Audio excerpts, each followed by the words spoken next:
Assalamualaikum warahmatullahi wabarakatuh. Perkenalkan, nama saya Maimun Safitri Talib, kelas 6D, jurusan Pendidikan Guru Sekolah Dasar, Fakultas Ilmu Pendidikan, Universitas Negeri Gorontalo. Nah, di sini saya akan menjelaskan rencana pelaksanaan pembelajaran atau RPP. Tema yang saya ambil yaitu tema 4, kewajiban dan hakku, subtema 1, kewajiban dan hakku di rumah. Oke. Yang pertama ada tujuan pembelajaran. Yang pertama ada dengan membaca teks, siswa dapat mengidentifikasi kewajiban dan hak sebagai anggota keluarga berkaitan dengan pakaian dan dengan tempat.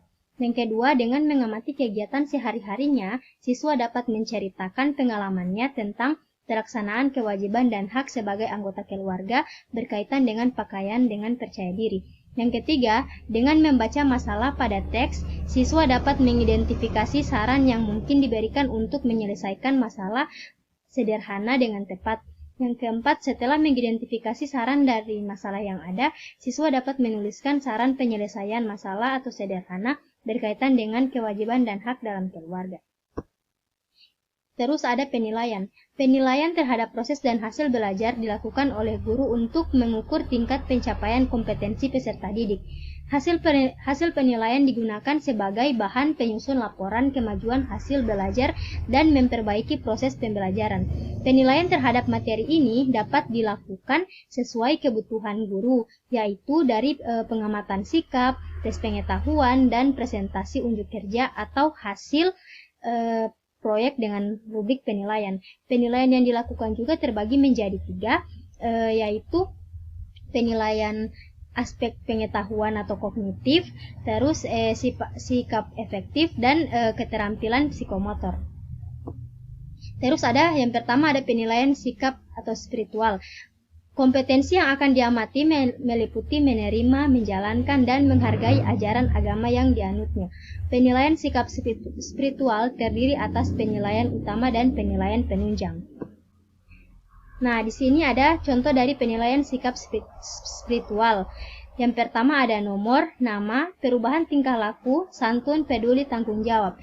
Keterangannya, K itu kurang, C itu cukup, dan B itu baik, dan SB sangat baik. Terus ada penilaian sikap sosial. Penilaian yang dilakukan untuk mengetahui perkembangan sikap sosial siswa dalam menghargai, menghayati, dan berperilaku jujur, disiplin, tanggung jawab, peduli, toleransi, gotong royong, santun, percaya diri dalam berinteraksi secara efektif dengan lingkungan sosial dan alam dalam jangkauan pergaulan dan keberadaannya. Terus contoh dari penilaian sikap sosial yaitu ada nomor, nama siswa, disiplin, jujur, tanggung jawab, peduli, santun, percaya diri. Terus ada penilaian pengetahuan. Penilaian pengetahuan adalah proses pengumpulan dan pengolahan informasi untuk mengukur proses dan hasil pencapaian kompetensi peserta didik yang berupa kombinasi penguasaan proses kognitif, kecakapan berpikir, mengingat, memahami, menerapkan, menganalisis, mengevaluasi, dan mengkreasi dengan pengetahuan faktual, konseptual, prosedural, maupun metakognitif. Contohnya yaitu ada soal esai di sini, sebutkan contoh kewajiban seorang anak di rumah. Terus ada sebutkan contoh hak seorang anak di rumah. Yang ketiga, menjaga kesehatan tubuh adalah kewajiban setiap orang. Sebutkan cara-cara agar menjaga tubuh kita tetap sehat. Terus yang keempat, mengapa kita wajib bersyukur mempunyai tempat tinggal. Yang kelima, jika ingin membuat rumahnya selalu nampak bersih saat pulang sekolah, ia melihat banyak sampah di halaman rumahnya. Berilah saran yang tepat untuk Dika terkait hal tersebut. Nah, itulah soal esai. Terus dalam penilaiannya yaitu yang pertama, jika siswa dapat menjawab sesuai dengan kunci jawaban, maka skor yang akan diberikan 20. Dan jika siswa tidak dapat menjawab sesuai kunci jawaban, maka skor yang akan diberikan 10. Dan siswa yang tidak menjawab sama sekali, skornya yaitu 0. Begitu juga seterusnya. Terus ada contoh penilaian pengetahuan. Contohnya, Ayana hanya mampu menjawab 3 soal dengan benar dan tepat, sedangkan di sini ada 2 soal dijawab tapi tidak sesuai dengan kunci jawaban. Maka hasil nilai yang diperoleh Ayana adalah rumusnya yaitu nilai akhir atau skor yang diperoleh kali 100 dibagi skor maksimal. Terus contohnya di sini kan Ayana benarnya hanya 50, terus dikali 100, dibahagi 100, jadi nilai akhir Ayana itu adalah 50. Terus ada penilaian keterampilan. Yang pertama, kriteria baik sekali, baik, cukup, perlu bimbingan. Terus ada kalau baik sekali di sini ada kontak mata, lancar menarik perhatian, pendengaran, suara, terdengar seluruh kelas, memenuhi 3 kriteria, memenuhi 2 kriteria, dan memenuhi 1 kriteria.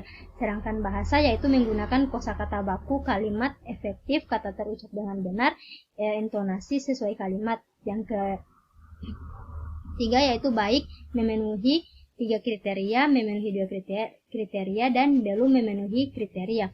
Terus ada isi, di mana isi di sini ada pembukaan, banyak kalimat, di atas 15 kalimat sesuai dengan tema, ada penutup. Terus baik, di mana banyak kalimat antara 12 sampai dengan 14 kalimat memenuhi ketiga kriteria lain. Terus banyak kalimat di atas 5 sampai dengan 10 kalimat memenuhi 2 kriteria lain. Terus banyak kalimat kurang dari 5 kalimat tidak memenuhi kriteria lain. Oke. Baiklah, itulah presentasi dari saya tentang RPP. Lebih dan kurangnya mohon dimaafkan. Wabillahi taufiq wal hidayah. Wassalamualaikum warahmatullahi wabarakatuh.